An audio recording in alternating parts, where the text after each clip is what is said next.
ప్రవేశంలో చేరువగా సమర్పిస్తున్నా.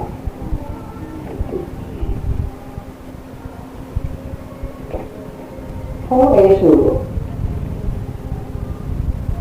ఎక్కడ ఉండటానికి మన దేవుడు సంకల్పించడం ఆయనకు ఆ స్థలం ఇవ్వాల్సిన అవసరం ఉంది. దేవుడు తన కుమారుని భూమి మీదకి పంపించడానికి ఆలోచించేసిన ఆ దినాల్లో, అంటే దేవుడి కుమారుని క్రీస్తు ప్రభు రక్తమాంసంలో పాలు వాడుతున్న అదే రోజుల్లో ఆయన ప్రత్యేకించి ఒక భక్తి కలిగిన స్త్రీల మధ్యలో, యోగ్యులుగా కనిపించిన అనేక మంది కవితల మధ్యలో మరియా అనే ఒక కన్యను కనుకొని, ఈ కన్య గర్భంలో దేవుడు తన కుమారుని బయలుపరచడానికి ఉద్దేశించి పరలోకం నుండి తన దూతను పంపించి, గబ్రియేలును పంపించి, దయాపాత్ర నీకు శుభము అని చెప్పిన వెంటనే ఆయన ఆశ్చర్యంతో చూస్తేనే దేవదూత కనిపించాడు. నువ్వు దేవుడు మన కృప పొందితివి అని చెప్పి, నీవు గర్భం ధరించి కుమారుని కంటావు అని. ఆమెకు ఒక పక్కనే భయము, ఒక పక్కనే ఆందోళన, మరో పక్కనే ఊహించలేని ఆనందము అన్ని కలిసి మిళుతున్నాయి. నేను కన్యమైపోతుంది మొదటి సంగతి ఆందోళన, నేను ఒకరికి ప్రధానం చేయకుండా దాన్ని అయిపోతుంది ఒక భయం, నేను పురుషులు ఏదైనా దాన్ని అయిపోతేనే సమస్య. ఇది ఎలా సాధ్యమవుతుంది అనే ఒక అనుమానం. అయినా కూడా చెప్తుంది, నేను గర్భం ధరిస్తాను కుమారుని కంటావని. ఆయన సర్వోన్నతుని కుమారుడు అనబడతాడు అని, ఆయన తండ్రి దావీదు సింహాసనం అతనికి ఇస్తాడు అని, అతను యాకోబు వంశస్థులను యుగములు వేసుకుంటాడు అనేసి మాత్రం తెలియజేశాడు. ఆ మాటలు ఆయనకు ఆశ్చర్యం కలిగించాయి, ఆందోళన కలిగించే, భయము కలిగించే. కారణం చెప్పాను, మొట్టమొదటిగా కన్య, రెండవది మరొకరికి ప్రదానం చేయబడిన కన్య. కన్యత్వంలో మరొకరికి ప్రదానం చేయబడిన స్థితిలో పురుషులు ఎరుగని అనుభవంలో గర్భం ధరించడం అనేది వింతైన చూసేది కాదు. ఆమెకే ఇది సాధ్యమా అనిపిస్తుంటే పర్వతంలో ఉద్యోగం సందేశం వెళ్ళింది. లోకస్వార్త 1వ అధ్యాయంలో, లోకస్వార్త 1వ అధ్యాయం గ్రంథం చదువుతాం.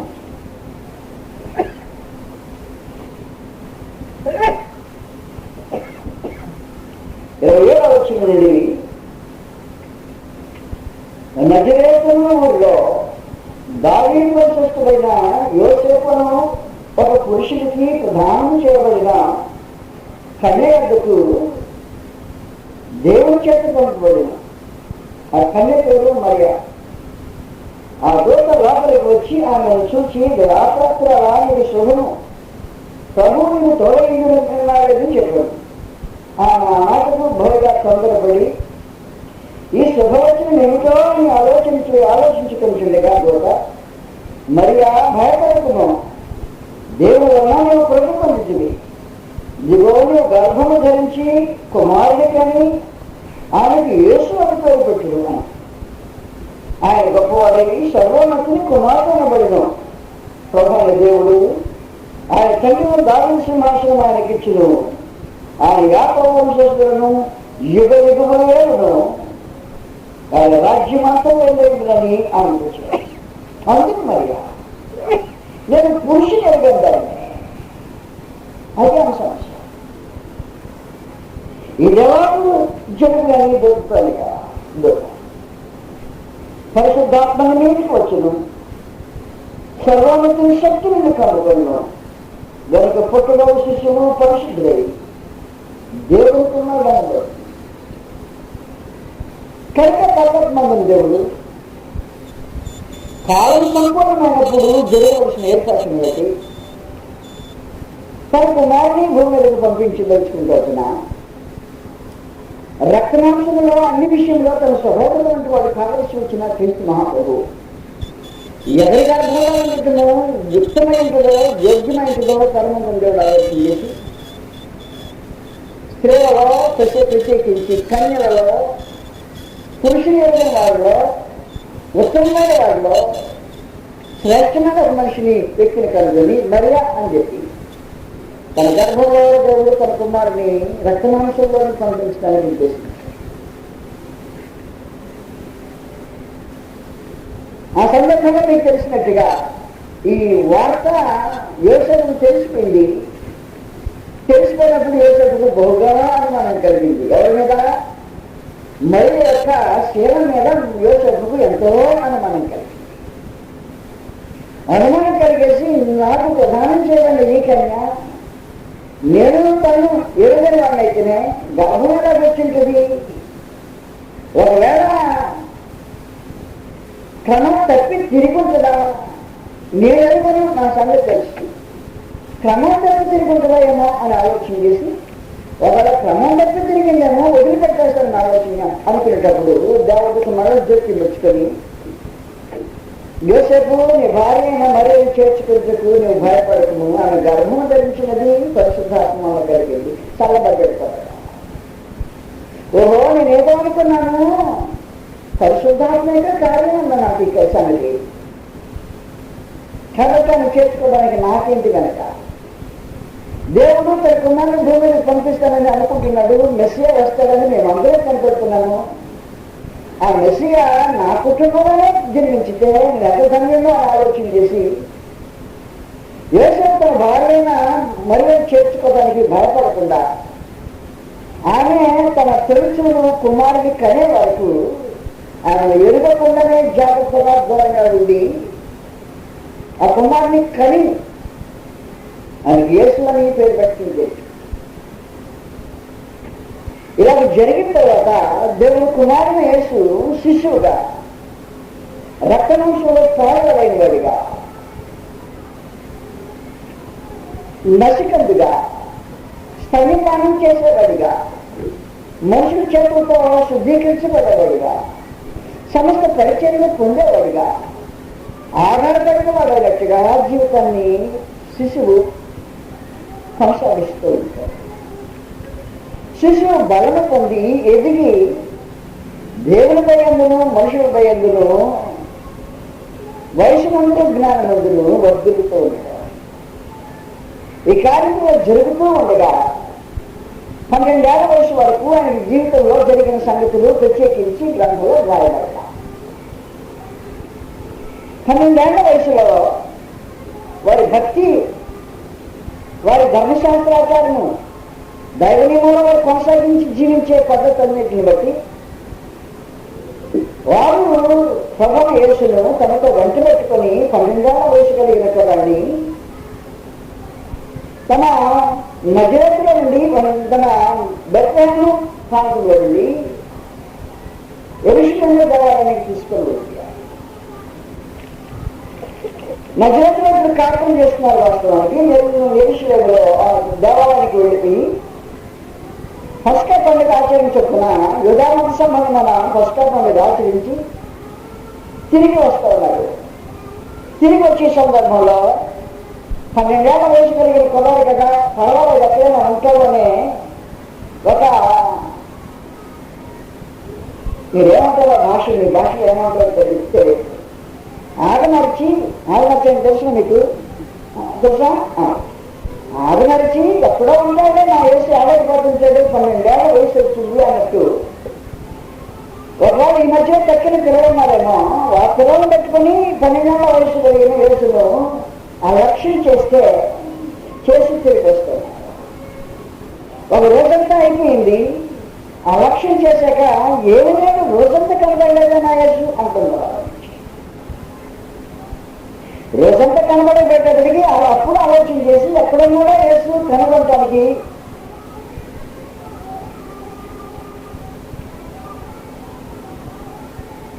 మీరు నిద్రపోతున్నాను. ఒక ఈ సైడు ఒక ఆ సైడు ఇద్దరు ఎదురు బాగా కూర్చుని నిద్రపోతున్నా. ఎందుకన్నా వచ్చాడు ఎక్కడన్నా యేసు ఎదుట వారు తాపత్రయపడుతుంటే మీకేమీ ఆలోచన లేదా? అప్పుడు వారు మరి బంధుజంలో ఉన్నాడేమో, లేకపోతే తెలిసిన వాళ్ళు ఉన్నారు, నిలబడిన వాళ్ళు ఉన్నాడేమో అనే ఉద్దేశంతో ఒక రోజు కడిపెట్ట గడపడం ప్రారంభించితే అనుకున్న ఏ స్థలంలో యేసు కనిపించు. బంధుజంలో లేడు, తెలిసిన వారి మధ్యలో లేడు. ఏమయ్యాడు యేసు? ఆందోళన కలిగి ఆయన లేకపోయేటప్పటికీ దేవుడు వారికి అప్పగించిన బాధ్యత, దేవుడు కుమారుని పెంచే ఒక అవకాశం. పరలోకంలో దేవుని కుమారుడు మానవ మధ్యలో జీవించేటప్పుడు వారి కుటుంబంలో ఉండే అదృష్ట బాధ్యత. దీనంతటినీ గురించి ఒకసారి ఆలోచన చేసి పోగొట్టుకున్నందుకు వారు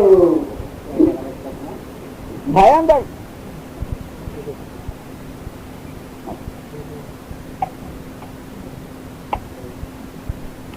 మీరు వింటుండండి, ఇది మంచి తరుణం నిద్రపట్టాను కదా, ఎలాగని చీకటి కదా. ప్రభువు యేసు కనబడకపోయేటప్పటికీ వారు ఆందోళన పడి దేవుడు తమకు అప్పగించిన బాధ్యత, తమ కుటుంబానికి కలిగిన అదృష్టం, తమకు లభించిన భాగ్యాన్ని వారు అలక్ష్యం చేసినందుకు బహుగా దుఃఖపడుతూ ఎక్కడన్నా వెతుకుతూ ప్రభువు యేసును వెతుకుతూ తిరిగి దేవాలయానికి వచ్చేసాడు. దేవాలయానికి వచ్చేటప్పటికి ఎవరు ఆయన పెద్దల మధ్యలో, జ్ఞానుల మధ్యలో, శాస్త్రుల మధ్యలో కూర్చుండి వారిని ప్రశ్నలు అడుగుతూ సమాధానం చెప్తూ, వారు అడిగిన ప్రశ్న సమాధానం చెప్తూ చిత్రమైన దృశ్యాన్ని కనిపించింది. అప్పుడు మరి అడిగింది, నా కుమారుడా, ఎందుకు మమ్మల్ని ఇలా చేశావు? ఎందుకు బాధించావు? ఏంటి కథ ఇక్కడ ఆగిపోయావేంటి అంటే ప్రభువు యేసు అన్నాడు, నేను నా తండ్రి పనుల మీద ఉండక్కర్లేదా? అప్పుడు ఆమె మా మధ్యలో ఉండటానికి దేవుడు అనిపించింది భాగ్యాన్ని పోగొట్టుకుని, ఒక రోజు పోగొట్టుకుని లేకుండా పోయింది. ఎంతో దుఃఖమైపోయింది. అయ్యా మళ్ళీ తిరిగి మాతో పాటు ఉండటానికి రమ్మంటే ప్రభువు యేసు వారితో పాటు తిరిగి ప్రయాణం చేశాడు. ఒకరోజు ప్రభువు యేసు వారి మధ్యలో లేకుండా పోతే వారు అనుభవించిన బాధ, దేవుడు వారికి అనుగ్రహించిన బాధ్యతను వారిని నిర్వహించడంలో వారు పడిన వేదన అంతా ఇంత అని చెప్తాను. మళ్ళా తిరిగి ఆయన కనుగొని ఆయన ఎక్కడుండవన్నా ఆ స్థలానికి తెచ్చుకునే వరకు వారు ఎంతో ఆందోళన పడి ఆయన దొరికినప్పుడు తిరిగి మళ్ళా సహవాసంలో తీసుకొని ఆయన వెంట పెట్టుకుని, కుటుంబంలో పెట్టుకుని, వారి మధ్య పెట్టుకుని, ఇక్కడ ఉండటానికి దేవుడు ఉద్దేశించాడు, నిన్ను మా మధ్యలో పెంచడానికి మాకు బాధ్యత అప్పగించాడు, మాతోనే ఉండు అని తీసుకుని. ఇలా జరిగింది దాదాపు 30 ఏళ్ళు అయిపోయింది. 30 ఏళ్ళు అయిపోయిన తర్వాత ప్రభువు యేసు తానే బహిరంగంగా సువార్త కార్యక్రమం ప్రారంభించి బాప్తిసం పొందిన తర్వాత కార్యక్రమాలు కొనసాగిస్తాడు. దేవుని రాజ్య సంబంధమైన సువార్తను ప్రకటన చేస్తుంది. ఆయన చేతుల నుండి అనేకమైన కార్యములు జరుగుతున్నాయి. ఆశ్చర్యమైన బోధలు వినిపిస్తుంది. ఈ బోధలు వింటూ ఆయన చేసిన కార్యములు చూస్తున్న ఒక స్త్రీలో ఒక ఆమెకి ఎక్కడ లేని ఒక ఆందోళన కలిగాయా, నిన్ను కన్న గర్భం ఏదో, నీకు పాలిచ్చిన స్థలం లేవో ఎంతో ధన్యమైన ఆ తల్లి గర్భంలో పుట్టే ఆయన నా గర్భంలో పుట్టి ఎంత బాగుండదు అన్నట్టుగా నేను ధన్యురాలు అయిపోయేవాడిని, కానీ నిన్ను కన్న తల్లి ధన్యురాలు, నీకు పాలిచ్చిన స్థనములు ఎంతో ధన్యమైనవి అని కాకేస్తాను ప్రభువు యేసు అన్నాడు. ఆమెకు మాత్రమే కాదమ్మా ధన్యత, దేవుని మాటలు విని వాటి చెప్పు నడుచుకునే మన ప్రతి ఒక్కరూ మరీ ధన్యులు అని. మరే కంటే ధన్యమైన ఒక భాగ్యము దేవుని వాక్యము విని వాటి చొప్పున నడుచుకునే ప్రతి వారికి అనిపించి వెళ్ళింది. ఎలా ధన్యులు అవుతారో ప్రత్యేకించి క్రీస్తు ప్రభు ఆ 3 ఏళ్ల కాలం గడిచిపోయిన తర్వాత శిలో మరణం అనుభవించి సమాధి చేయబడి మానవ విమోచన కొరకే తన ప్రాణము బలిదానంగా అర్పించిన తర్వాతనే దేవుని చిత్తం జరిగించిన దేవుని కుమారుడు క్రీస్తు ప్రభు సమాధి చేయబడినప్పుడు దేవుడు ఆయన మృతుల నుంచి లేపి పరలోకంలో అత్యున్నతంగా తన సింహాసనం మందు తన కుడిపార్శ్వన కూర్చుండి పెట్టుకుంది. దేవుడు కుడిపార్శ్వన కూర్చుండి పెట్టుకున్న దేవుని కుమారుడు ఇప్పుడు అందరికీ ప్రభువుగా నియమించబెట్టాడు. అపోస్తల కార్యములు 10వ అధ్యాయం 35వ వచనంలో యేసుక్రీస్తు అందరికీ ప్రభు అని. అందరికీ ప్రభు అంటే ఎవరెవరికి ప్రభు అండి అని అడిగితేను, పరలోకంలో ఉన్న వారిలో కానీ, భూమి మీద ఉన్న వారిలో కానీ, భూమి కింద ఉన్న వారిలో కానీ ప్రతివాని మోకాలు యేసునామమున వంగునట్లును, ప్రతివాని నాలుక తండ్రి అయిన దేవుని మహిమార్థమై యేసుక్రీస్తు ప్రభువు అని ఒప్పుకున్నట్టు. కాబట్టి యేసుక్రీస్తు అందరికీ ప్రభు అంటే ఆయన పరలోకంలో దూతగణానికి ప్రభు, భూలోకంలో మానవ జాతికి ప్రభు, అదృశ్య లోకంలో ఉన్న సమస్తమైన మనుషులకు, వ్యక్తులకు ప్రభు. కాబట్టి ఎవడైనా తండ్రి దేవుని మహిమపరచాలంటే యేసును ప్రభువుగా నోటితో ఒప్పుకుంటూ మాత్రమే కాకుండా, ప్రత్యేకించి యేసు ప్రభు అని నోటితో ఒప్పుకొని దేవుడు ఆయన మృతి నుంచి లేపని హృదయం మందు విశ్వసించిన నీవు రక్షించబడదు అని రోమీయులకు రాసిన పత్రిక 10వ అధ్యాయము 9-10 వచ్చిన సంగతి తెలియజేశారు. కనుక దేవుని కుమారుని క్రీస్తు ప్రభు నోటితో ఒప్పుకోవటం మాత్రమే కాదు, అనేక మంది ఏం చేస్తున్నారంటే యేసు క్రీస్తు ప్రభువును నేడు ప్రత్యేకించి నోటితోనే ఒప్పుకునే ఒక వింతైన సంగతి చేస్తున్నారు. నోటితో మాత్రమే ప్రభు, కానీ దేవుడు క్రీస్తు యేసును నోటితో ప్రభువుగా ఉద్దేశించాల. 1 పేతురు పత్రిక 3వ అధ్యాయం 15వ వచనంలో ఈ సంగతి రాయబడి ఉంది. 1 పేతురు 3వ అధ్యాయం 15వ వచనం, నిర్మలమైన మనస్సాక్షి కలిగిన వారై మీలో ఉన్న నిరీక్షణ గురించి మిమ్మల్ని హేతువడుగు ప్రతివానికి ఎల్లప్పుడూ సమాధానం చెప్పుటకు సిద్ధంగా ఉండి మీ హృదయములలో యేసును ప్రభువుగా ప్రతిష్ఠించుకోండి అని తెలియజేశారు. కాబట్టి యేసు అందరికి ప్రభు అయితే ఈ ప్రభువు కేవలం నోటితో ప్రభు అయి ఉండకుండా హృదయంలో ప్రభువుగా ప్రతిష్ఠించబడాలి అనేది దేవుని యొక్క సంకల్పం. యేసుక్రీస్తు అందరికీ ప్రభు,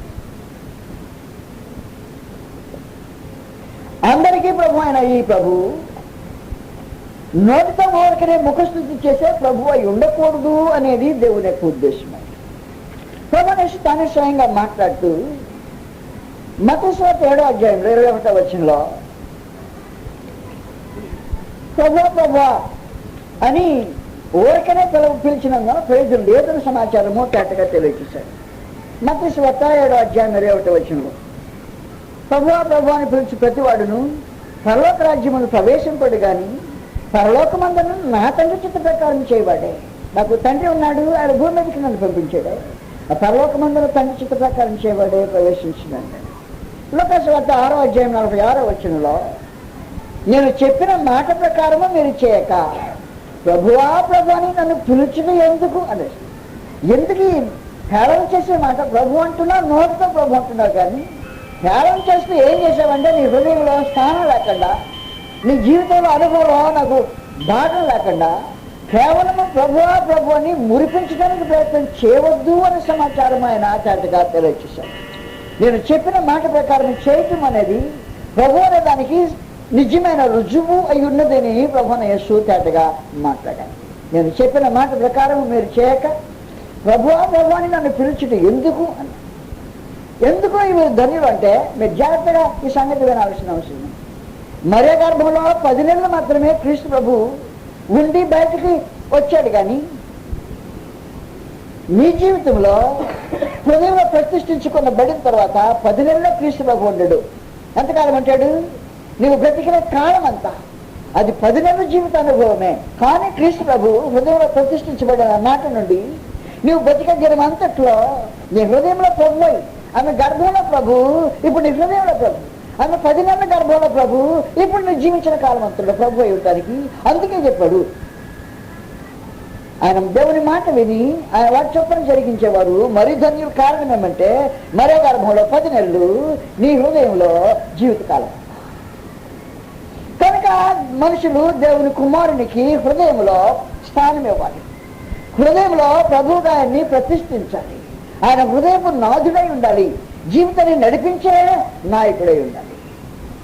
ప్రభువుని యేసు నీ హృదయంలో ప్రభువుగా ఉండాలి అనేది, ఆయన మాట ప్రకారం జీవించాలనేది పరలోకమందున దేవుని యొక్క ఉద్దేశమైంది. అయితే ఇప్పుడు నా ప్రశ్న ఒకటి ఉంది. నా ప్రశ్న ఏంటంటే, ఈ రోజున దేవుని కుడిపార్శ్వమందు ఆసీనుడై మానవ హృదయంలో మానవునికి ఉండే శ్రేష్టమైంది హృదయం, దేవునికి శ్రేష్టమైంది తన కుడిపార్శ్వమును కూర్చుని పెట్టుకుని దేవుడు నీకు శ్రేష్టమైన హృదయాన్ని ఇవ్వాలి అని తన కుమారుని గురించి కోరినప్పుడు దేవుని కుమారుని క్రీస్తు ప్రభువుకు హృదయంలో స్థానం ఇవ్వకుండా హృదయంలో ప్రభుగా ప్రతిష్ఠించుకోకుండా ఒకవేళ ఆయనకు ఎక్కడైనా వేసావనుకో, ఏం చేసావంటే దేవుని చిత్తమును నీవు నిరాకరించావు అని. ఒకరోజు దాదాపుగా ఒక 24 గంటలు అనుకున్నాం. ఉదాహరణకి యోసేపు మరియల కుటుంబంలో ప్రభువుని యేసు కనిపించలా. ఎంతకాలం కనిపించలేదు. అక్కడ ఉండటానికి ఆయన అప్పగించితే ఆయన తీసుకెళ్ళి వచ్చే రోజున 24 గంటలు దాదాపుగా యేసు వారితో లేడు. 24 గంటలు లేకపోయేటప్పటికే వారికి తపన పుట్టి, వారికి ఆందోళన కలిగి, యేసు లేని లోటు కొరత గ్రహించి ఆయన ఎక్కడున్నాడో వెతికి మళ్ళా తిరిగి తమ స్థానంలోకి, తన ఉండవలసిన స్థానంలోనికి, ఆయన వారి కుటుంబంలోనికి తెచ్చుకునే వరకు ఆందోళన పడ్డారు. కానీ హృదయంలో ప్రతిష్ఠించబడవలసిన ప్రధాన యేసు నీ హృదయంలో లేకుండా ఉండిన ఎన్ని రోజులైంది? నా పాయింట్ మీకు అర్థం కాల. వారికి ఒక్క రోజు కనిపించకపోతే ఆందోళన కలిగినాయి.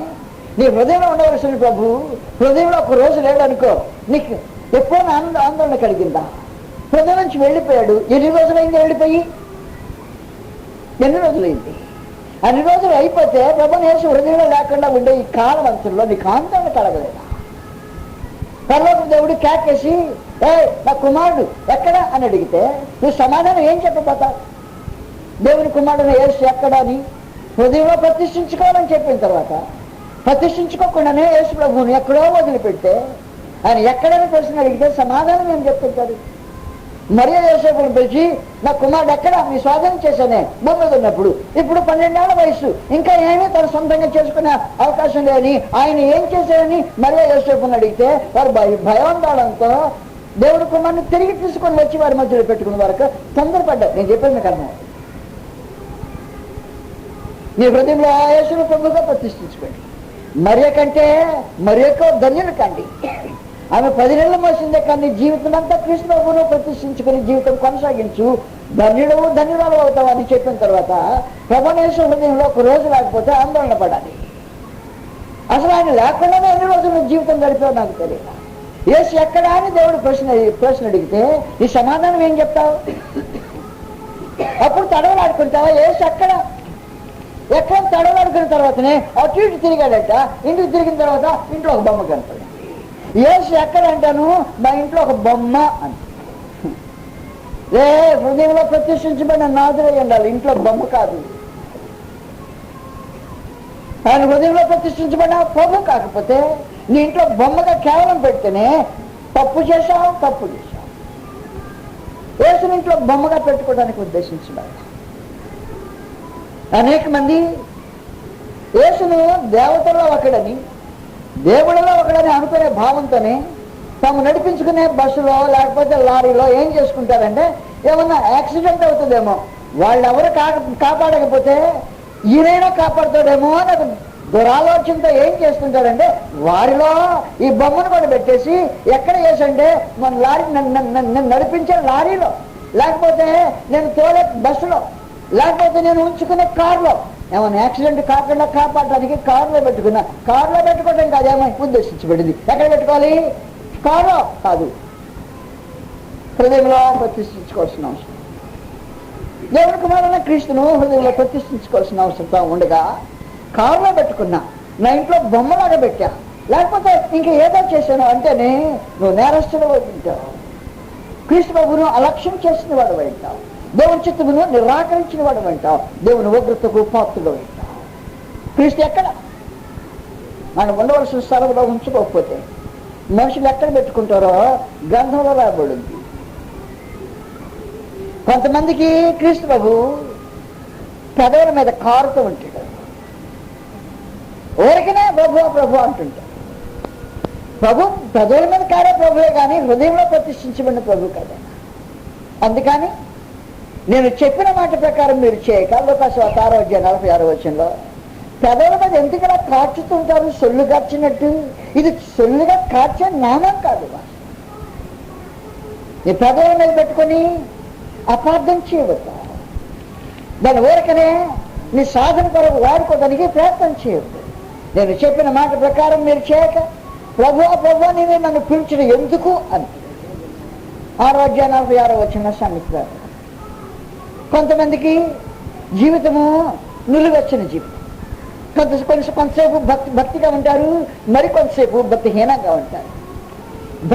భక్తిహీనంగా ఉండే ఈ జీవితాలు యేసును తన హృదయంలోంచి నెట్టివేశాయి. క్రీస్తు ప్రభు హృదయంలో ఉండాలంటే నువ్వు భక్తిగా ఉండాలి, నువ్వు వేడిగా ఉండాలి, నువ్వు చల్లగా ఉండకూడదు. నువ్వు చల్లగా ఉన్నా వేడిగా ఉన్నా మంచిదే. వేడిగా ఉంటే నీ జీవితానుభవంగా ఉంటాడు. నువ్వు చల్లగా దిగజారిపోయావు, ఉండటానికి అవకాశం ఉండదు. నువ్వేం చేస్తున్నావు అంటే మరి జీవితంలో నుంచి క్రీస్తు ప్రభు బయటికి వెళ్ళిపోతాడు. నువ్వు భక్తిగా ఉంటే నీ హృదయంలో ఉంటాడు. నువ్వు భక్తిహీనంగా ఉంటేనే, రెండు నాటకాలు ఆడుతుంటేనే ఈ నాటకాలు ఆడే వారి జీవితం నుంచి క్రీస్తు ప్రభు బయటకు వచ్చేసి నిలబడుతుంది. బయటకు వచ్చావంటే నాకు స్థలం లేదు కదా అన్నాడు. ఎందుకు లేదు స్థలము? రా కూర్చో, నీకు కూడా స్థలము అంటాను. నాకు కూడా స్థలం కాదు, నాకే స్థలము. నేను ఇంతమంది సంగతి మీకు తెలియజేశా. ఏమంటుంటాడంటే మనుషుడు క్రీస్తు ప్రభువుని ఆహ్వానించే మాట వాస్తవమే కానీ తనతో పాటు లోకాన్ని కూడా ఆహ్వానిస్తాడు. లోకం కానీ తనకి కావాలి, లోక అనుభవం కావాలి, లోక సంబంధమైన బాంధవ్యాలు కావాలి, లోకులు కావాలి. అదే సమయంలో క్రీస్తు ప్రభు ప్రక్కనే కావాలి. పిలిచి రాయ ఎందుకు బయటికి వెళ్ళావు, నేనేం చేశాను, రా నీకు కూడా స్థలం ఉంది అంటాను. నాకు కూడా స్థలం ఉంది కాదు, నాకే స్థలం ఉందంటే వస్తా. ప్రభువు యేసు లోకంతో సమానంగా ఆయన పంచుకోవడానికి జీవితాన్ని ఒప్పుకోడు. సాతానుతో పాటు ఆయన నీ జీవిత అనుభవాన్ని అటు ఇటు కాసేపు సాతాను వాడివి, కాసేపు క్రీస్తు వాడివి అన్నట్టుగా జీవితాన్ని పంచుకోవటానికి ఇష్టపడి ఉంటే నా కోసం ఉండు, లేకపోతే అపవాది కోసం ఉంటే లోక సంబంధిగా ఉండు, లేకపోతే నా సంబంధిగా ఉండు. ఏదో ఒక సంగతిని తేల్చుకోవాల్సిందే కానీ తటస్థంగా ఇటు అటు అన్నట్టుగా నటన చేస్తేనే నా లోపల ఉండడానికి అవకాశం లేదు అంటాడు ప్రభువు. అపవాది అంటాడు, చూసావా ఆయనకి ప్రేమ లేదు, నాకు ప్రేమ ఉంది. ఏం కదంటే నేనుంటాను, ఆయన కూడా రమ్మాను. ఎవరంటారంట? సాతాను జీవితం ఉంటాడంట, ఆయన కూడా రమ్మాను కాపర్వాల. ఆయన కూడా వచ్చి వీడి కూడా అంటే అర్థం ఏంటి? అటు సాతాను సంబంధి, ఇటు క్రీస్తు ప్రభు సంబంధి, రెండుగా ఉండడానికి సాతాను ఇష్టపడుతుంది. అభ్యంతరంగా నాకు బొత్తిగా ఆయనే ఖచ్చితంగా చెప్పేది, ఆయన్ని పంపయి నన్ను పెట్టుకో అంటాడు ఆయన. అది అపవాది యొక్క ఆర్గ్యుమెంట్. కానీ కృష్ణ ప్రభు అంటాడు, ఉంటే నేనన్నా ఉండాలి, లేకపోతే సాతానన్నా ఉండాలి, ఉంటే లోకమన్నా ఉండాలి, లేకపోతే పరలోకమన్నా ఉండాలి, ఉంటే ఆత్మ సంబంధిగానే ఉండాలి, లేకపోతే శరీర సంబంధిగానే ఉండాలి. అటు ఇటు రెండు పెట్టి ఆడటానికి కుదరదు అని. అందువల్ల రెండు పెట్టి ఆడటానికి ప్రయత్నం చేసే వారి జీవిత అనుభవం నుంచి కృష్ణ ప్రభు బయటికి వెళ్ళి ప్రకటన గ్రంథం 3వ అధ్యాయము 20వ వచనంలో ఈ సంగతి మాట్లాడుతున్నాడు. బయటికి వెళ్ళి మాట్లాడుతున్నాడు, ఇదిగో నేను తలుపు నద్ద నుండి తట్టుచున్నాను. తలుపు నద్ద నుండి తట్టాల్సిన అవసరం ఏమయ్యా? నెట్టుకొని లోపలికి రాకూడదంటే నీ ఇష్టం లేకుండా నీ జీవిత అనుభవంలోనికి నేను రాను అని. నువ్వు కోరుకోకుండా నేను లోపలికి వచ్చేదానికి అవకాశం. అందులో కండిషన్ నేను లోపలికి రావాలంటే లోకం నుంచి బయటకు వెళ్ళిపోవాల్సిన అవసరం ఉంది, సాతాను బయటకు వెళ్ళిపోవాల్సిన అవసరం ఉంది. అంతేగాని ఇద్దరిని కలిపి నీ జీవితంలో రాజీ చేయడానికి ప్రయత్నం చేయకు. దేవుని కుమారుని సాతాను రాజీ చేసే పని ప్రయత్నం చేయకు. అలాగ ప్రయత్నం చేస్తే కృష్ణ ప్రభు బయటకు వెళ్తాడు. అప్పుడు బయట ఉండి మాట్లాడుతున్నాడు, ఇదిగో నేను తలుపు నద్ద నుండి తట్టుచున్నాను, ఎవడైనా స్వరం విని తలుపు తీసిన ఎడలా ఎందుకు భయము భక్తి కలిగి ఉండమని జాగ్రత్త గుర్తుపెట్టుకో. దేవునికి కేవలం భయపడటం కాదనుకోలేదు, భయము భక్తి కలిగి ఉండాలని కోరుతున్నాడు. భయభక్తులు కలిగి ఉంటడం వేరే, భయపడటం వేరే. దేవుడిని భయపడమని కోరటంలా. భయపడేది దయ్యాలు.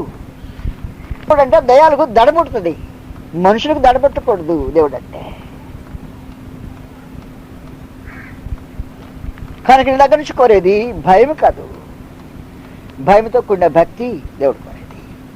అపవాది భయపడేది, అపవాది సంబంధులు భయపడేది దయ్యాలు దేవుడు అంటే. యాకోబు పత్రిక 2వ అధ్యాయంలో యాకోబు పత్రికలో భయపడే కార్యక్రమం గురించి మాట్లాడాడు. దేవుడు మనుషులను భయపడదని చెప్పటం లేదు, అది భక్తితో కూడిన భయమై ఉండాలి అని సమాచారం చెప్తున్నాడు.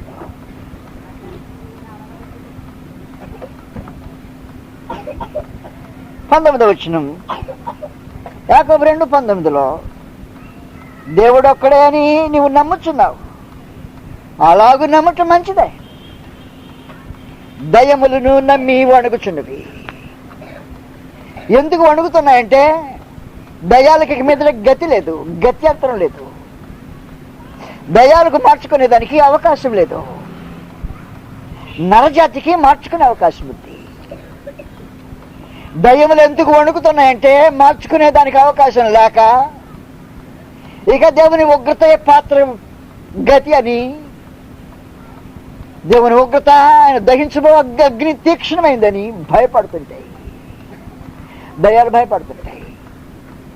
పరమానంద దేవుడు అలాంటి భయాన్ని నీ దగ్గర నుంచి కోరటల్లా. దేవుడు ఏం కోరుతున్నాడంటే భయభక్తులు కోరుతున్నాడు. భక్తితో కూడిన భయము అలాంటిది కావాలని కోరుతున్నాడు. అమ్మో నన్ను నరకంలో పడేస్తాడేమో అని భయము దయ్యాలుకుంటాయి. నీకు అలాంటి భయం అవసరంలా. దేవుని ఎందుకు భయం కలిగితే మార్చుకుంటామని ఆలోచనతో మాట్లాడాడు. మత్తయి సువార్త 10వ అధ్యాయంలో 28వ వచనం సంగతి రాబడింది.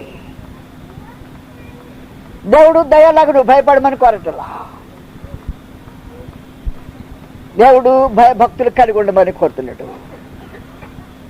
మానవ కోటి మీరు దయ్యాలు కాదు అన్నాడు. దయ్యాలకు మీకు వ్యత్యాసం ఉంది అన్నాడు. ఇక్కడ ఎవరైనా దయ్యాలంటే ఎవరికైనా భయం ఉందా? దేవుడు అంటే దయ్యాలకు భయం. మనుషులకు భయం ఉండాల్సిన అవసరం ఆ దయ్యాలంటే. కానీ పూర్వకాలంలో దేవుడుంటే భయం లేని వాళ్ళకి దయ్యాలంటే భయం అయి ఉంటుంది. కరెక్ట్, వాస్తవమైన సంగతి అది. అందుకనే రోమిల కాలంలో రోము ప్రపంచాన్ని వణికించి మహాఘనమైన బలిష్ఠులైన శౌర్యవంతులైన సోల్జర్స్ అంటే సైనికులను కలిగిన రోమ్ అది. కానీ రోమ సైనికుడు ఎవడు తల పైకెత్తి చుట్టడానికి భయపడుతుంటాడు అంటే, ఎందుకంటే దయ్యాలంటే వాడికి వాళ్ళకి భయం అంట. దేవుడు అంటే భయం లేని వాడికి దయ్యాలంటే భయం అన్నమాట వాస్తవమైన సంగతి. దయ్యాలకు దేవుడు అంటే భయం. దేవుని పిల్లలకు ఉండదు అనుకో, అది వేరే సంగతి.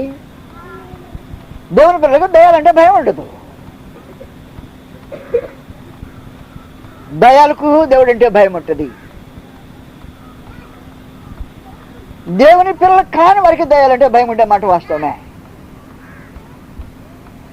దేవుని అందులో భయభక్తులు కలిగి ఉండాలని మహాదేవుడు కోరుతున్నాడు. మత్తయి సువార్త 2:11 మనం 10వ అధ్యాయం 28వ వచనంకి వచ్చాం. మత్తయి 10:28 వ్యత్యాసం మాట్లాడాడు. భయం యొక్క వ్యత్యాసాన్ని గురించి తెలియజేశాడు. ఏమని తెలియజేసింటే, ఆత్మను చంపనరక దేహమునే చంపు వారికి భయపడుకుడి. దేహాన్ని చంపేవాడు ఎంత కఠినుడైనా భయపడాల్సిన అవసరం ఉంటుంది.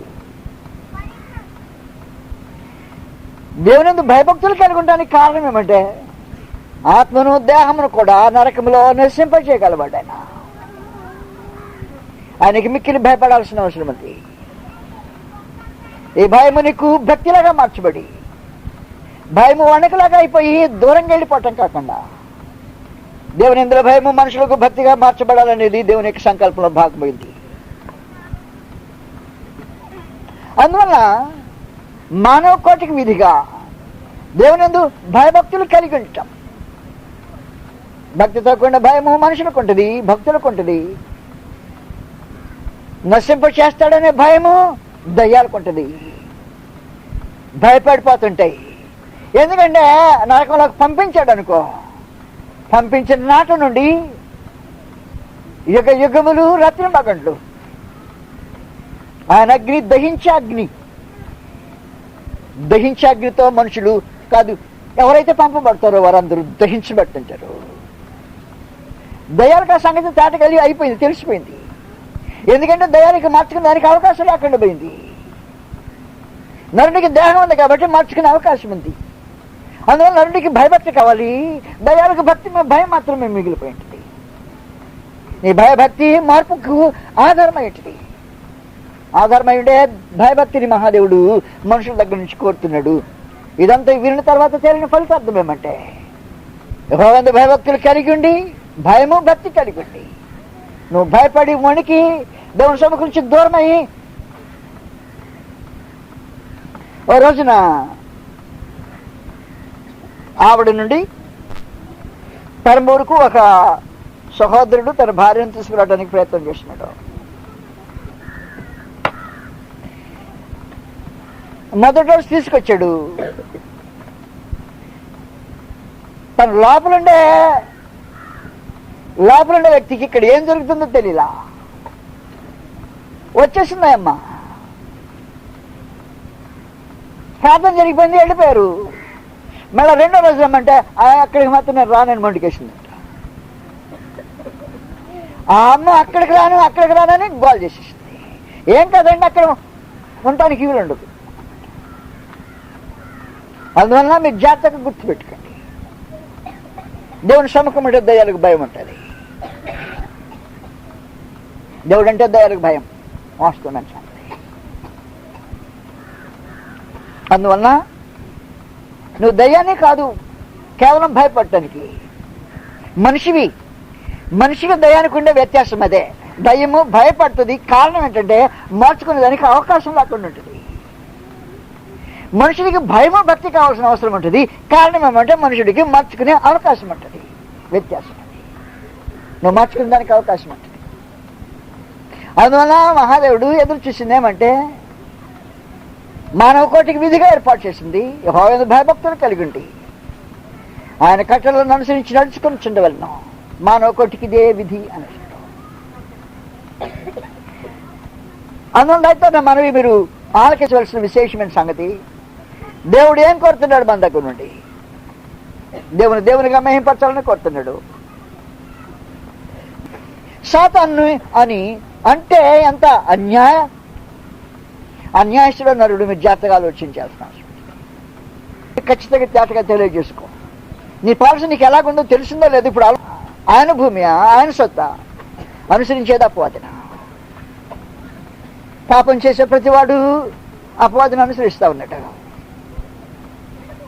కాబట్టి ఎంత పాపం చేసే మనుషుడు ఎంత అన్యాయస్తుడిగా ఘోరమైన వాడిగా ప్రవర్తిస్తున్నాడో ఆలోచన చేయటం చాలా ప్రాముఖ్యమైన సంగతి. దేవుడు నరుల దగ్గర నుంచి ఏం కోరుతున్నాడు దేవుడు నరుల దగ్గర నుండి? రే నరజాతిని నేను తయారు చేశా, వాడు నిస్సాటివాడు, నీ సహోదరునికి నువ్వు కావలివాడిగా ఉండాలి అనుకుంటున్నాడు. దేవుడు నరుల దగ్గర నుంచి ఏం కోరుతున్నాడంటే నీ సాటి వానికి కావలివాడిగా ఆలోచన చేసేయి అన్నాడు. దేవుడు నరుల దగ్గర నుంచి అది విశేషమైన సంగతి కోరాడు. కయ్యను నీ సహోదరుడు హేబెల్ ఎక్కడ అన్నాడు. ఎందుకంటే నన్ను అడుగుతావు ఈ సంగతి? వాడు నా తమ్ముడు ఎక్కడున్నాడో నన్ను అడుగుతావేంటి? ఆడికి నాకు సంబంధం ఏంటి అంటానికి ఉద్దేశించిన దేవుడు. ఎప్పుడైతే నరజాతి దేవుని పిల్లలయ్యారో, నరజాతి ఒకరికొకరు సాటైన సహోదర బాంధవ్యం కలిగిన వారై ఉన్నారు. ఈ సహోదర బాంధవ్యంలో ఒకరిలో ఒకడు బాధ్యత కలిగిన వాడిగా ఉండాలని దేవుడు కోరుతున్నాడు. నీ సాటివాడి క్షేమం ఎడలా నీకు బాధ్యత కావాలని దేవుడు కోరాడు. భూమి మీద ఇద్దరే, ఒక తల్లిదండ్రులకి ఇద్దరు బిడ్డలు.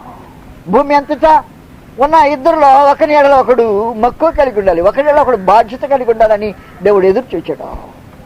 అందువల్ల తమ్ముడిని గూర్చిన సమాచారము దేవుడు అన్నని అడిగాడు. నీ తమ్ముడైనా హేబెల్ ఎక్కడ అన్నాడు. ఆడెడిపోతే నాకెందుకు, నేను ఎడిపోతే నీకెందుకు? కాదు. దేవుడు ఏం ఎదురు చూస్తున్నాడంటే నీ సాటి మానవులు ఎడలా నీకు బాధ్యత ఎదురు చూస్తా ఉన్నాడు. దేవునిగా గ్రహించితే దేవుడు నీ దగ్గర నుంచి ఎదురు చూసే విశేషమైన సంగతి, నీ పొరుగువాడు ఎక్కడున్నాడు? ఆడెడిపోతే నాకెందుకయా? కాదు, వాడు ఎడిపోతే నాకెందుకు కాదు. సాటి సహోదరుల ఎడల బాధ్యతను వహించమని పరమందం దేవుడు మనుషులను ఎదురు చూశాడు. మానవ జాతి నుండి దేవుడు ఎదురు చూసే విశేషమైన సంగతి అదే. నీ ప్రక్కవాడి క్షేమము నువ్వు కోరాలని దేవుడు కోరుతున్నాడు. కానీ అనేక మంది ప్రక్కవాడు పచ్చగా ఉంటే వచ్చలేని స్థితి, అది దేవుని బుద్ధి కాదు, సాతానుగాడి బుద్ధి. మీరు ఎప్పుడైనా ప్రక్కవాడిని బాగుంటే వచ్చలేని మనుషులు చూచుంటారా? అది సాతాను యొక్క ప్రతిరూపం అన్నమాట, వేరేవేం కాదు. నువ్వు బాగోపోతే అది బాగోపోని, వాడెందుకు బాగుండాలనేదే సాతాను యొక్క ఆలోచన. మనుషుల రోజున అది పాపం చేయించే ఉద్దేశం ఏమంటే, నాకు ఎటు తిరిగి నరకమే గతి అయిపోయింది సంగతి, నేనా దేవునికి అనుకూలంగా మార్చుకునేవాడిని కాదు, వీడెందుకు బాగుండాలనేది ఇంకా ఆలోచన. నీ మీద అపవాది చేసే కన్ను ఉద్దేశం ఏంటంటే నీకు క్షేమం కలగకూడదు అనే ఉద్దేశమే. వాడు బాగుంటే పక్కన బాగుంటే కళ్ళులో నిప్పులు పోసుకున్నట్టుంటాయి, ఏంటంటే చూడ లేకుండా ఉన్నట్టు, ఏమో ముళ్ళు గుచ్చుకున్నట్టు కళ్ళు, ఏంటంటే వాడు చూసావా అంటుంటాడు. అది సాతాను బుద్ధి. కాబట్టి మహాదేవుడు మనుషుల దగ్గర నుంచి ఎదురు చూసే విశేషమైన సంగతి ఏమంటే, నీ క్షేమంతో పాటు నీ ప్రక్కవాడు క్షేమంగా ఉండాలని కోరుకోవటమే మహాదేవుని ఆలోచన. మనం అందువల్ల ప్రక్క మనిషికి నీకు ఉండవలసిన బాధ్యతే కావలి వాడి బాధ్యత. వాని గురించి నక్కర నీకు ప్రత్యేకించి అవసరమైంది. యెహెజ్కేలు గ్రంథం, నేను కావలి వాడివి, నీ పొరుగున ఉన్నవాడి యొక్క బాధ్యత నీ పొందవలసిన వాడివి. యెహెజ్కేలు గ్రంథంలో మాట్లాడాడు. 3వ అధ్యాయంలో 17వ వచనం, నరపుత్రుడా, ఇశ్రాయేలుకు కావలిగా నేను నిన్ను నియమించి ఉన్నాను. నువ్వు కావలివాడివి. కావలివాడు చేసే పని ఏంటి? ఏం చేస్తుంటాడు కావలివాడు? ఏం చేస్తుంటాడంటే, మా ఊర్లో కావలివాడు దొరుకుతుంటాడు, గోర్ఖా. నెల అయిపోయిన తర్వాత ఇళ్ళకి వస్తుంటాడు. అమ్మా అంటాడు, ఏం సంగతి అంటే, నేను రాత్రి అంతా కావలి కాస్తుందమ్మా, తెలియదా నీకు? రాత్రి ఏ కొంచెం వచ్చి మీ మెట్లు కాడ టక బాధన్న కర్రతో వినపడలేదా? నేను కావలివాడిని. ఏం చేస్తావంటే, నీ ఇంట్లో దొంగలు పడకుండా గస్తీ తిరుగుతుంటా నేను. అయితే నిన్నెవడో పెట్టింది కావలివాడిగానే అడుగుతాను. నన్ను పెట్టాలంటే అమ్మా నేను కావలివాడిని అయితేని అన్నాడు. నన్ను ఎవడు పెట్టాల్సిన అవసరం లేదు, నేను కావలి కాస్తా నీకు. అందువల్ల వాస్తవానికి పరమానంద దేవుడు నీ సాటి మానవుల ఎడలని నీ బాధ్యత కలిగిన వాడివి. నేను అది ఎదురు చూస్తున్నా మానవ జాతిలో నేను చేసిన తర్వాతనే నీ స్వార్థంగా నిన్ను గురించి ఆలోచించేయటం మాత్రమే కాదు, నీ క్షేమము, నీ ప్రక్కవాడి క్షేమము, నీ క్షేమాన్ని నేను ఎలాగో కోరుతున్నానో నీవు నీ ప్రక్కవాడి క్షేమాన్ని ఎలాగో కోరవలసిన బాధ్యత కలిగిన వాడివని పరమదేవుడు మనుషుల దగ్గర నుంచి ఎదురు చూస్తున్నాడు. కానీ మనుషులు చేసే మీ దగ్గర నాకు తెలియదు అసలు వాస్తవానికి. మీ ప్రక్కకు వచ్చి నేను ఎప్పుడు కూర్చుండి మీ సంగతులు వినలేదు కదా. అలా ప్రక్కకు వచ్చి కూర్చుండి వినే అవకాశాలు ఉన్న స్థలాల్లో మనుషులు ఏం చేస్తున్నారో చెప్తే నేను మీకు ఏం చెప్తుండే తెలిసిన, ఎవడు పచ్చగా ఉంటే వాడు కొంత ఆరిపోలేదని మాట్లాడుకుంటారు మనుషులు. నేను చెప్పేది మీకు అర్థం కాల. ఎవడి ఇల్లు బాగుంటే వాడి ఇంట్లో ఏదైనా సమస్య రాలేదేమనేదే ఆలోచన. అంటే సమస్యలు అక్కడ బ్రతుకుతున్నారు అనుకో, కడుపు ఉబ్బరం ఉండదు వాస్తవానికి. లేకపోతే ఏదన్నా ఒకటి కనిపెట్టాలని ప్రయత్నం చేస్తుంటారు. మానవ జాతి మానవులకు వ్యతిరేకంగా అది పాము జాతిలాగా ప్రయత్నం చేస్తుంది. పాము సంగతి మీకు బాగా తెలుసు నాకంటే ఎక్కువగా, ఎందుకంటే ఈ వాతావరణంలో పాములు ఎక్కువ ఉంటాయి. మా ఊర్లో పాములు ఉండవు దాదాపుగా. పాము ఏం చేస్తుందంటే తన పిల్లలను తింటది, తన గుడ్లను మింగేస్తుంది. ఒకవేళ గుడ్లు మింగేకుండా మిగిలిపోతేనే పాములు పిల్లలు పెట్టాయనుకో, పెట్టిన తన సొంత పిల్లలు పిగిలిన తర్వాత వెళ్ళిపోతే అన్ని ప్రతిదాన్ని కొరికేయడానికి ప్రయత్నం చేస్తుంది. అలాగ మనుషునికి విరోధంగా మనుషులు చేయటమే పాము జాతి స్వభావం. అది ఆ స్వభావం సాతాను నేర్పించిన స్వభావం. పరమదేవుడు పాము జాతిలాగా మనుషులు ఉండాలని కోరలా వాస్తవానికి. కోరలాగే సంగతి నిలబడి ఆయన లాగిపోయినప్పుడు ప్రస్తుతానికి సంగతి చెప్తున్నాడు. ఇప్పుడు లాగేక ముందు ఇప్పుడు ఏం చేస్తాడంటే, కోర లాగేసే సమయం ఉంది, కరెక్ట్ వాస్తవం అది. అక్కడ లాగలేదు, ఇప్పుడు కోర లాగలేదే. లాగపోతే ఏం చేస్తుందంటే సొంత పిల్లలు తింటుంది. అంతకంటే మనిషి జాతిని తింటుంది. దేవునికి విరోధమైన కార్యక్రమం. నీ ప్రక్కవాడి క్షేమం కోరటం దేవుడు కోరే విశేషమైన సంగతి. దేవుడు అందువల్ల నేను ప్రక్క మనుషునికి కావలి వనగా పెట్టాను అన్నాడు. బాధ్యత రహితంగా ప్రవర్తన చేస్తుంటాడు మనుషుడు. ఎవడైతే చేస్తే నాకెందుకు అన్నాడు. అంతవరకైతే పర్వాలేదు, అది కూడా ఒకందుకు మంచిదే. ఎవడలాగే చేస్తే నాకెందుకు అని ఆలోచించాడు. వాడు పాడుగాలేదేమని ఆలోచన చేసేది ఎక్కువైపోయినాయి పాములాగా. అందువల్ల దేవుడు ఏం కోరుతున్నాడు నీ దగ్గర నుండి ఆ సంగతులు ఖచ్చితంగా తెలుసుకోవాల్సిన వస్తున్నది. దేవుడు ఏమైతే కోరుతున్నాడో దాన్ని అనుసరించకుండా దేవుని చిత్తంకు విరోధంగా చేసే ఈ మానవ జాతి వల్ల ఆయన ఏమనుకుని ఆలోచన చేస్తుంటాడో తీవ్రంగా ఆలోచన చేసి దేవునికి నీ ఇంపైన కార్యములు చేస్తున్నావా? దేవుడు ఇష్టం దాన్ని సృష్టించిన సృష్టికర్త యొక్క ఉద్దేశాన్ని నెరవేర్చుతున్నావా? లేదు సృష్టికర్తకు విరోధంగానే సమస్త చర్యలు జరిగించుతూ భూమి మీద బ్రతుకుతున్నావా? సంగతి తేటగా ఆలోచించాల్సిన అవసరం ఉంది. ఎక్కడున్నాడో ఒకసారి తడివి జీవితాన్ని నడిపించేవాడుగా ఉన్నాడో లేదో. ఎందుకంటే హృదయము జీవితాన్ని నడిపించింది. నా హృదయం యొక్క ఆలోచనలో కృష్ణబాబు నిలిచుంటాడు. కానీ ఆయన లేకుండా నువ్వు చచ్చేది ఖాయం. ఆయన లేకుండా ఒకరు చచ్చావంటే ఆయన ఏడో స్థలానికి వెళ్లకుండా ఉండేది ఖాయమైన సంగతే. నష్టంగా ఉండే స్థలము కటికి చీకటి. ఆయన లేకుండా ఉండే స్థలము యుగాయుగములు రాత్రి బగడు నీ గంధకంతో మండే గుండెలో ఉండే సంగతి. కృష్ణబాబు నేడు నీ జీవితం ఎక్కడుంటాడు?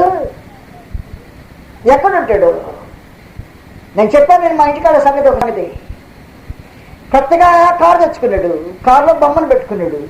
బొమ్మకు దండం పెడుతూ కారు నడపడానికి ప్రారంభించాడు. ఏం కాదంటాను, ఈ బొమ్మ ఉంటే నా కారులో నా హృదయంలో ఉంటే కాదు, ఆ కారులో బొమ్మ ఉంటే నా దేహానికి యాక్సిడెంట్ జరగకుండా కాపాడుతాడు అనే బొమ్మ. కాబట్టి కృష్ణబాబు ఏం చేస్తున్నాడు, నా హృదయంలోకి రావద్దు, వస్తే నా జీవితం మారుతుంది. లేని పని పర్వా నేను చేయబోయే దుర్మార్గం కార్యాలన్నీ చేయడానికి అవకాశం ఉండదు. అందువల్ల నీవు మాత్రం కారులో ఉండు, నా ప్రాణాన్ని కాపాడు, యాక్సిడెంట్ కాకుండా కారుని కాపాడు. అందుకని నేను కారులో పెట్టుకుంటాను నేను మనుషులు ఉన్నారు. కృష్ణబాబు హృదయంలో ప్రతిష్ఠించబడాల్సిన ప్రభు అనే సంగతి గతంలో మీకు తెలియజేస్తున్నాను. ఆయన ఉంటే హృదయంలో ఉంటాడు, లేకపోతే నీతో సంబంధం లేకుండా ఉంటాడు.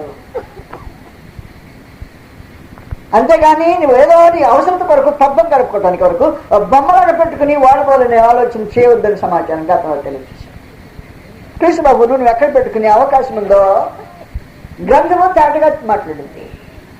ప్రకటన గ్రంథము 2వ అధ్యాయంలో 3వ అధ్యాయం 20వ వచనంలో ఈ సమాచారం తెలియచేయబడింది. నేను కృష్ణబాబు నన్ను విశ్వాసం ఉంచుతున్నాను. నేను ఈ మనుషుడు నిలువెచ్చని జీవితం జీవించే మనుషుడైతే, వెచ్చగా కానీ చల్లగా కానీ ఉండని మనుషుడైతే, చల్లగా వెచ్చగా ఉండని మనుషుల జీవితంలో హృదయంలో కృష్ణబాబు ఉండలేక బయటకు వచ్చేస్తాడు. ఆయనకి అక్కడ స్థలం ఉండకుండా పోతుంది. అటు నువ్వు చల్లగా ఉండడు, ఇటు వెచ్చగా ఉండవు. ప్రకటన గ్రంథం 3వ అధ్యాయం ప్రకటన 3:20 సమాచారం రాబడింది. ఎక్కడున్నాడంటే నీ జీవితం లోపల ఉండలేక నీ హృదయంలో బ్రతకడానికి అవకాశం లేకుండా కాసేపేమో నీతిగా ఉంటావు, కాసేపేమో భక్తిహీనతగా ఉంటావు, కాసేపేమో దేవుని పక్షంగా ఉంటావు, కాసేపు సాతాను పక్షంగా ఉంటావు. అటు చల్లగా ఉండవు, ఇటు వెచ్చగా ఉండవు. అందువల్ల కృష్ణబాబు నీ హృదయంలో ఉండడానికి ఎరకాటం బడిగి ఉండలేక బయటకు వచ్చేస్తాడు. ఆ బయటకు వచ్చిన ఆయన మాట్లాడుతున్నాడు సందర్భంలో, నేను లేకపోతే నీకు నీ నిత్య గమ్యము నాశనకరమైన గమ్యం ఆలోచించేయమని మరొకసారి బయట ఉండి తప్పుతుంటాడని సమాచారం తెలియబడింది. 3వ అధ్యాయం 20వ వచనంలో ఇదిగో నేను తలుపు వద్ద నుండి, ఈ తలుపు మామూలు తలుపు కాదు, నీ కాదు, కానీ నీ హృదయంలో ప్రవేశం నువ్వు ఇష్టపడకపోతే నేను బయట ఇష్టపడి స్వరం విని తలుపు తీసే ప్రత్యేకమైన ఈ రోజున తట్టుతున్నాడే నీ హృదయాన్ని స్వరం విని కృష్ణబాబు స్వరం విని ఇష్టపడుతుంది. ఎంత కొంచెంసేపు కృష్ణబాబు విశ్వాసము, కొంచెంసేపు లోకంతో సహవాసం. ఇలాంటి జీవితం విధానాన్ని జీవించే మనుషులకు ప్రభువుని యేసు హృదయంలోకి వచ్చిన నిలవలేక బయటకు వెళ్ళిపోతాడు. దీంట్లో లోపల ఉండడానికి వీలని పరిస్థితి అన్నమాట బయటకు వెళ్ళిపోయింది. ఆ ఉండటానికి వీలు కలిగించైనా బయటకు వెళ్ళిపోయి ఉండమంటావా వెళ్ళమంటావా అడిగాడు.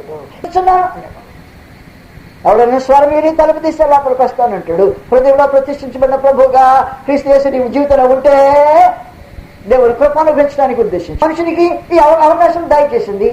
ప్రతివాని హృదయం ప్రతిష్ఠించబడిన ప్రభువుగా జీవించడానికి, మీతో సహవాసం కలిగి ఉండేదానికి, నిత్య నివాసానికి వెళ్ళడానికి అవకాశం ఉంది. కానీ చాలా మంది భక్తిహీనతతో కృష్ణబాబును అవమానం చేస్తుంటారు తమ జీవితాల్లో. ఎదిగామని చెప్పుకుంటూ అవమానం చేసే జనం ఉన్నారు కొంతమంది. ఎలాంటి వారో జాగ్రత్తగా గ్రంథంలో రాయబడింది. మీరు జాగ్రత్తగా గుర్తుపెట్టుకుంటే అవమానం చేస్తూ విశ్వాసం ఇచ్చామని చెప్పుకుంటూ అవమానం చేసే మనుషులు కోకొల్లలు ఎక్కువ మంది. ఈ రోజున కిస్మిస్ చేసేవాళ్ళు ఎంతమంది ఆయన అవమానం చేశారో చెప్పడానికి వీలుండదు. అలాగా హెబ్రీయులకు రాసిన పత్రిక 10వ అధ్యాయంలో సంగతి రాబడింది. హెబ్రీయులకు రాసిన పత్రిక 10వ అధ్యాయం, క్రీస్తు యేసును హృదయంలో ప్రతిష్ఠించుకున్న తర్వాత జీవితము పాపం మానివేయాల్సిన అవసరం ఉంటుంది. పాపంలో జీవించే మనుషుడు క్రీస్తు యేసును స్వామి లోపలికి వచ్చిన తర్వాత, ఆయన అంతరంగం తీసుకున్న తర్వాత పాపాన్ని మానుకునే అవసరం ఉంటుంది. పాపం చేస్తూనే క్రీస్తు ప్రభుతో సహవాసం చేసేదానికి అవకాశం ఉండదు. హెబ్రీయులకు 10వ అధ్యాయము 28వ వచనం నుండి సంగతులు రాబడి ఉన్నాయి. హెబ్రీయులకు 10వ అధ్యాయం 8వ వచనంలో మనం సత్యం గురించి అనుభవ జ్ఞానం కలిగిన తర్వాత గురించి మాట్లాడేశాడు. బుద్ధిపూర్వకంగా పాపం చేసే అవకాశం లేదు అన్నాడు. క్రీస్తును హృదయంలో ప్రతిష్ఠించుకోవటం అంటే నేను బుద్ధిపూర్వకంగా పాపం చేయను అని చెప్పటం అన్నమాట. నేను పాపం చేయను అంటాం కాదు, నేను బుద్ధిపూర్వకంగా పాపం చేసిన ఎడల పాపమునకు బలీకను ఉండదు. కానీ భయముతో న్యాయపు తీర్పునకు భయముతో ఎదురు చూచుతాయి. విరోధం దహించబో తీక్షణమైన అగ్ని ఉండడం. కాబట్టి క్రీస్తు ప్రభువును హృదయంలో ప్రతిష్ఠించుకోవటం అంటే బుద్ధిపూర్వకంగా పాపం చేయటం మానుకోవటం అని అర్థం. బుద్ధిపూర్వకంగా పాపం చేసేవాడు క్రీస్తును హృదయంలో ప్రతిష్ఠించుకునే దానికి అవకాశం ఉంటుంది. అందువల్ల క్రీస్తు యేసును హృదయంలో ప్రతిష్ఠించుకున్న ప్రభు అయి ఉంటే బుద్ధిపూర్వకంగా పాపం చేయటం మానుకోవటం చాలా అవసరమైంది. బుద్ధిపూర్వకంగా పాపం చేసిన పాపమునకు బలీకరం ఉండదు. కానీ ఏముంటుందంటే భయముతో ఎదురు చుట్టమే. మధ్యాహ్నం పూట చెప్పాను నేను మీకు, భయముతో న్యాయపు తీర్పునికి ఎదురు చూస్తుంటాయి, భయంతో వణుకుతుంటాయి. ఎందుకంటే న్యాయపు తీర్పు నిరీక్షణ లేని పరిస్థితులు నిలిచిపోతుంటాయి. న్యాయ తీర్పునకు భయముతో ఎదురు చూచుటాయి. విరోధం దహించబో తీక్షణమైన అగ్ని ఉండదు. ఎందుకుంటుందా? ఏం కదంటే కింద వివరించేసాడు ప్రత్యేకించి. ఆ వివరణను చూడాల్సిన అవసరం ఉంటుంది.